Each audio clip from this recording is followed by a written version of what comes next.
No vídeo de hoje, a história de como e por que surgiram os ministérios assembleianos. Para quem não me conhece, eu sou a Silvana do canal Diário Pentecostal, especialista em História e Teologia do Protestantismo no Brasil. Se você ainda não é inscrito, se inscreve no canal, deixe seu curtir e compartilha com seus amigos para que mais gente conheça o canal.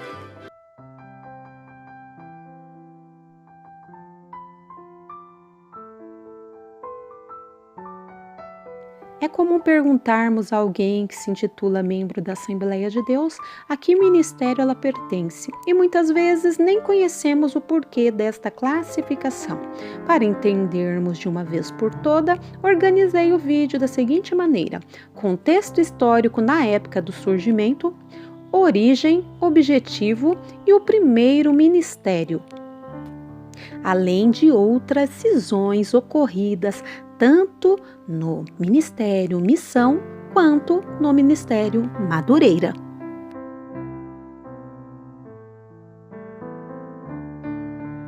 O Brasil, desde a década de 1930, passava por grandes reformulações políticas e sociais. A população rural iniciou um lento processo de deslocamento para os centros urbanos e o acesso à educação e os meios de comunicação fizeram a população aumentar seu nível cultural e, de certa forma, a sua politização. É possível que os interesses religiosos assembleianos também tenham mudado. Ademais, é impossível deixar de ater-se ao contexto histórico da época em que o Brasil passava pelo período das oligarquias e consolidação do poder de Getúlio Vargas, o que pode ter provocado, assim, um forte sentido de patriarcalismo à denominação assembleiana, mesmo porque os poderes político, econômico e religioso nunca foram rivais. Pode-se pensar que os líderes das Assembleias de Deus, que também aderiram ao novo preceito adotado pelo governo Vargas, criaram também uma nova identidade nacional nas diversas igrejas dos centros urbanos, contempladas com estruturas mais modernas, e as do interior e as rurais de visão mais primitiva e retrógrada. Os ministérios responderiam bem a essa realidade.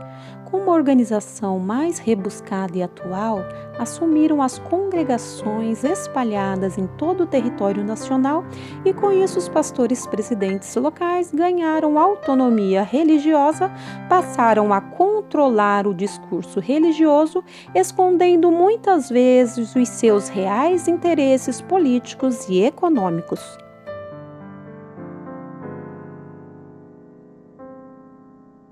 O sistema de ministérios aconteceu devido à síndrome de movimento. Por não aceitar ser uma denominação, se auto-intitulavam movimento, mas era contra todo e qualquer tipo de organização. A ausência de uma liderança burocrática e o personalismo carismático dos líderes em disputa. O grande líder original era Gunnar Wingren, mas morreu cedo. Não deixou a igreja administrativamente organizada, nem um substituto que tivesse carisma. Ao crescimento das igrejas nos grandes centros. Longe da perseguição e do trabalho mais duro, estas igrejas enriqueceram mais que as outras. Fortes e importantes, não admitiam viver a reboque financeiro e administrativamente de outra. As rivalidades dos líderes. Pastor de uma igreja que cresce numericamente, constrói templo, aumenta assim o seu patrimônio e mantém numeroso grupo de discípulos obreiros ao seu redor. Por que ele haveria de se submeter a outro? Ao fato de que ministérios são grandes feudos onde cada chefe estabelece seu estilo, modelo de liderança e sua doutrina, como é o exemplo do Ministério de Madureira. Nos anos 1930 e 40 era pecado um obreiro não usar chapéu simplesmente porque Macalão impunha isso.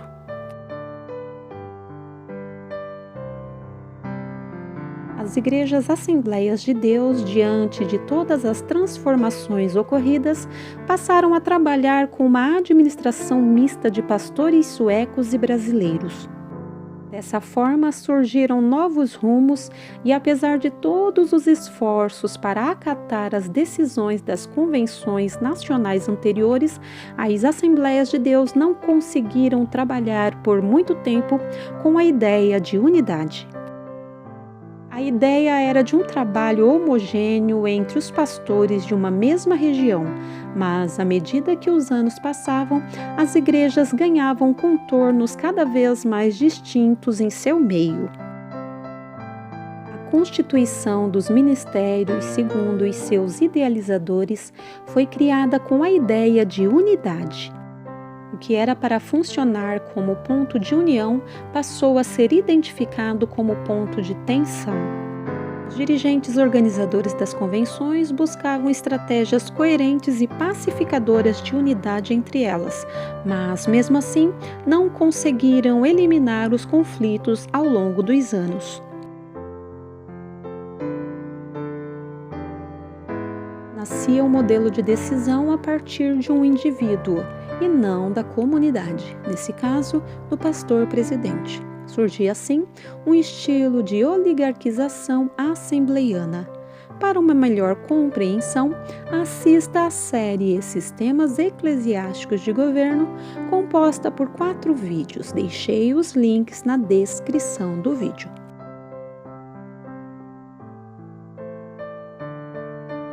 As cisões internas das Assembleias de Deus não se deram primeiramente entre o Ministério de Missão e Madureira. Esse processo de autonomia já ocorria em algumas Assembleias de Deus antes dessa divisão, ou autonomia concedida, como os pastores preferem dizer. Havia ministérios que funcionavam com autonomia própria desde 1934, como é o caso do Ministério de Santos. A questão entre o Ministério Missão e Madureira foi o mais expressivo caso que se deu entre São Paulo e Rio de Janeiro, 2 grandes ministérios da época, ou seja, além das questões políticas entre o pastor Macalão e os missionários suecos, oficiosamente ainda existia uma questão política entre os pastores presidentes Paulo Leivas Macalão e José Wellington Bezerra da Costa. Portanto, na década de 1940, quando o Ministério de Madureira se tornou pessoa jurídica, o Ministério de Santos já funcionava com autonomia própria. O Ministério de Santos nasceu da primeira formação denominada de missão. Foi fundado em 1924, quando era filiado às convenções estaduais regionais e à Convenção Nacional da CGADB.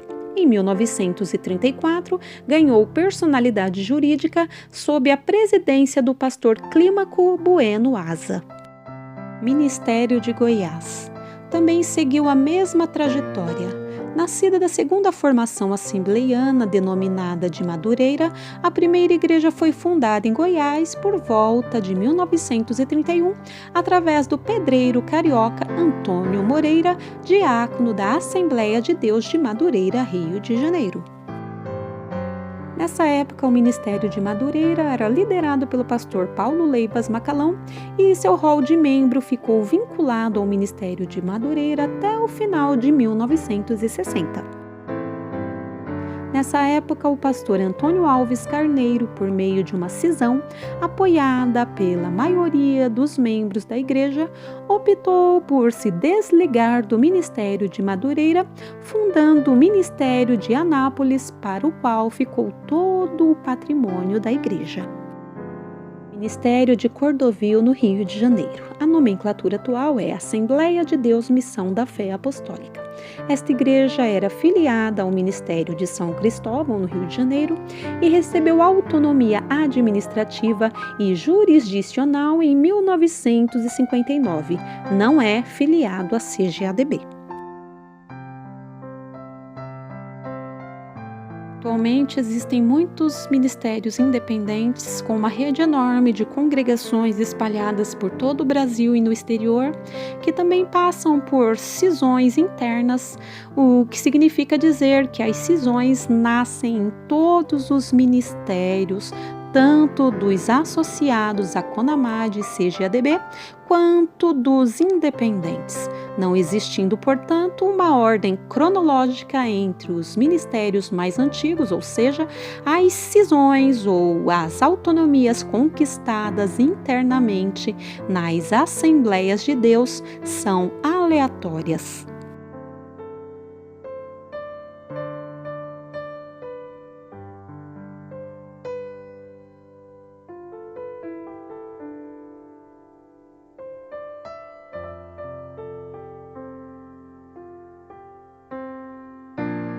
Origem da polarização dos ministérios, Missão versus Madureira.